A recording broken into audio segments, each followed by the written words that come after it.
Hi everyone, I'm MissV. Today we are diving into On the Shortness of Life.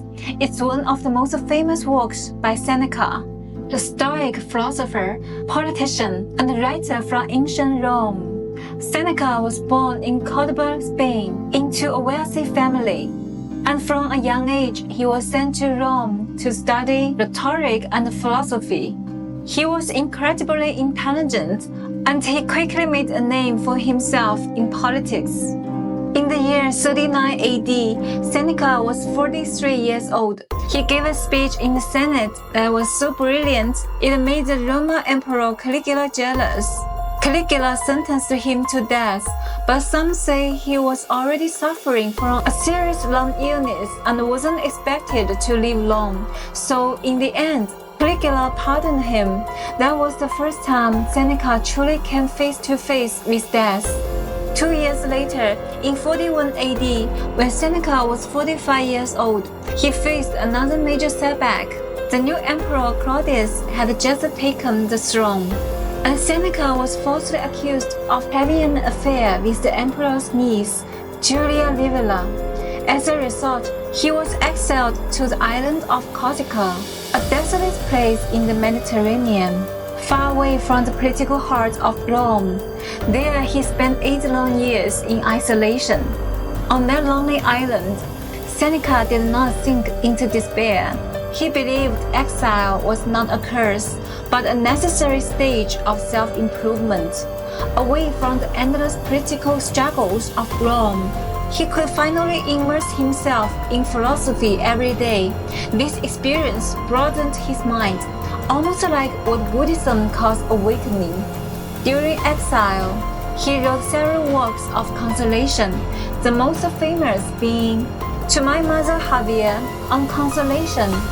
He wrote letters to his mother because his mother had endured a lifetime of loss. Her own mother died, giving birth to her. Soon after she got married, her husband passed away. Later, she lost 3 grandchildren, and now her only son was exiled. Her life was marked by constant loss. Seneca feared his exile might be the final blow to his mother's spirit, so he wrote this letter, both to comfort her and to reflect on suffering. This letter reflects a profound philosophy. If you have not learned how to suffer, then all your suffering is wasted. In other words, one must accept every hardship as part of life. This is the essence of Stoicism, and it is strikingly similar to Lao Tzu's Taoist thought, the belief that everything follows natural laws, and that people should understand these laws and live in harmony with them. In Stoicism, the universal natural law is called logos. In English, it is translated as word. The Gospel of John begins with, "In the beginning was the Word, and the Word was with God, and the Word was God." That word is logos. In Chinese, it is translated as Tao. In the beginning was the Tao, and the Tao was with God, and the Tao was God. So the Word is the Tao, and the Tao is God. So across cultures, from Rome to China, from Stoicism to Taoism, even into Christianity, the same idea emerges. There is a natural order, a guiding principle, which is the Tao, the Word, and ultimately the God. And wisdom lies in living according to it. Meanwhile, on the other side of Rome, a woman was plotting her own ambitions. She was Agrippina, the mother of the future Emperor Nero, a son from her previous marriage. Once exiled in a political struggle, she clawed her way back by marrying the new emperor, Claudius. Her goal was crystal clear, to make her son Nero the next ruler. She persuaded Claudius to adopt Nero as his heir, and even arranged for him to marry Claudius' daughter, Octavia. Agrippina also knew that if Nero was to become emperor, he needed the wisest and most respected mentor by his side. And that man could only be Seneca. She uses her influence to have Seneca recalled from exile and appointed as Nero's mentor. At that time, Seneca was 53 years old, and so Seneca guided Nero for 5 years. Then, in 54 AD, Emperor Claudius suddenly died of suspected poisoning. Many believed Agrippina was behind it. With Claudius's death, 16-year-old Nero ascended the throne, and Agrippina seized power as regent. Agrippina was a woman of sharp ability and fierce control, ruling Rome through her young son. At first, Nero obeyed her, but as he grew older, he grew restless under her interference. He wanted to rule on his own. Agrippina, unwilling to let go, threatened him. "If you don't listen, I'll make your brother emperor instead." Not long after those words were spoken, that brother was found dead, poisoned, and everyone suspected Nero was behind it. Nero eventually grew sick of his mother's grip. In 59 AD, he plotted to kill her. He arranged for his mother's ship to sink. But to his surprise, Agrippina was a skilled swimmer and survived. She even sent word to Nero through a servant, assuring him she was safe and telling him not to worry. She never imagined that her own son was the one trying to kill her. When Nero heard the message, he jumped up and exclaimed, "My mother has sent a servant to murder me. Gods, kill her!" And with that command, Agrippina was killed, and Nero secured his power. At this point, you must have felt a chill for Seneca. If Nero could murder his own mother, what would such a ruthless man do to his mentor? As expected, a few years later, Nero suspected Seneca of joining a conspiracy and forced him to commit suicide. Seneca calmly faced his fate by opening his veins at home. In doing so, he proved with his death what he had always told in life, that life is short, but true fulfillment lies in living fully. Now, let's turn to Seneca's work on the shortness of life, which is our main theme today. It was written as a letter to Paulinus, the Roman prefect responsible for the grain supply, who may have been a relative of Seneca's wife. Through this letter, Seneca unfolds one of his most famous philosophical reflections. Why life feels so short? Many people, when facing death, sign that life is too short. They've been busy all their lives, and just when they think it's time to truly enjoy life, they realize it has already slipped away. But is life really short? Seneca says no, life is not short at all. It can last for many decades. The problem is that we waste too much of it. We don't know how to use our time, and that's why life feels so short. It's like giving a fortune to a spoiled kid. They'll burn through it in no time. And if you don't know how to use your time, it slips away just as fast. A lot of people don't even realize they are spending most of their times on other people, not themselves. The biggest time waste is work. Think of a day of your life. You drag yourself out of bed early, spend an hour crammed on the subway or stuck in traffic, then spend the whole day following your boss's orders, chasing someone else's goals. After that, another hour getting home, and by the time you walk through the door, all that's left is dinner, a shower, and sleep. And just like that, the whole day is gone, with almost no time that truly belongs to you. So why does time slip through your fingers without you even noticing? Because time is invisible. You can't see it, touch it, or hear it. It's not like money, where you have got numbers showing your balance going down. That's why it's so easy to ignore as it passes. And the truth is, time is completely fair to everyone.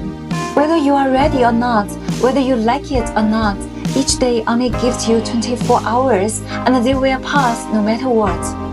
A lot of people say, I'll wait until I'm 30 years old to do what I love. I'll wait until I'm successful to travel the world. I'll wait until I'm rich to finally enjoy my life. But who can guarantee you will even make it to 30? all that success and wealth will ever come. Seneca reminds us, time isn't infinite. It doesn't wait for you to be ready before it starts slipping away. You think the future is long, but it can be cut short at any moment. Money you can lose and earn back, but once time is gone, it's gone forever. And Seneca says, it makes no sense to keep putting off the things you really want to do. Not just because the future is uncertain, but because the quality of each day when you are old is nothing like the quality of each day when you are young. The only time you truly own is today. Saving your dreams for later is like holding back when you are young, just so you can indulge in pleasures when you are old. Sounds pretty ridiculous, right? That's exactly what so many people do, chasing a fancy resume or bigger paycheck, spending years on work they don't even enjoy, telling themselves they'll go after their dreams when they have got money. But that logic doesn't hold up. You are sacrificing the most precious time you have now, betting it all on the future no one can guarantee.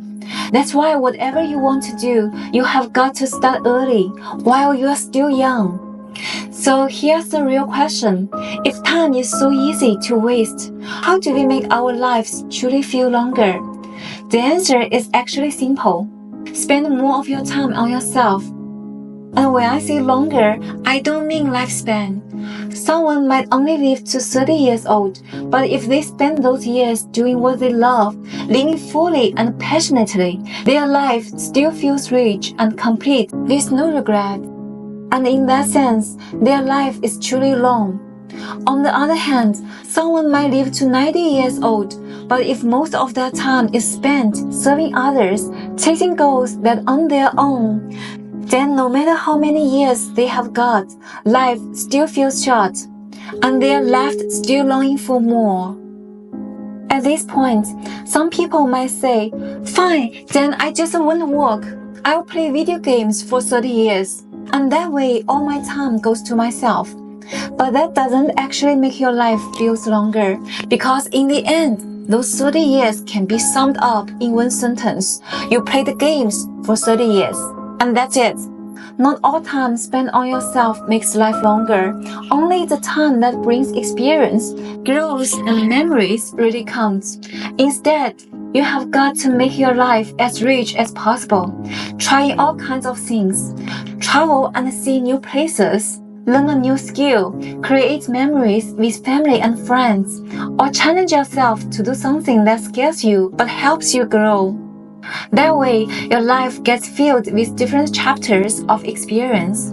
And no matter how long or short your life is, you'll feel like you lived fully. Because you've collected stories, not just a single flat timeline. And without that, you will always be left still longing for more. Seneca believed philosophers are the happiest people because they spend every day thinking deeply and reading, constantly exchanging ideas with wise people. By doing so, they enrich their own memory and understanding with the experience of others, filling their lives with stories and wisdom. And through reading, you often feel as if you have become friends with the author, sharing in their thoughts across time. And it's not just philosophers. Actors are happy too, because they get to play different roles on stage, living many lives in one, experiencing different lives through their characters. Also, artists are happy because they keep creating new works, leaving their feelings and imagination behind in the world, and eventually leaving their mark through creation.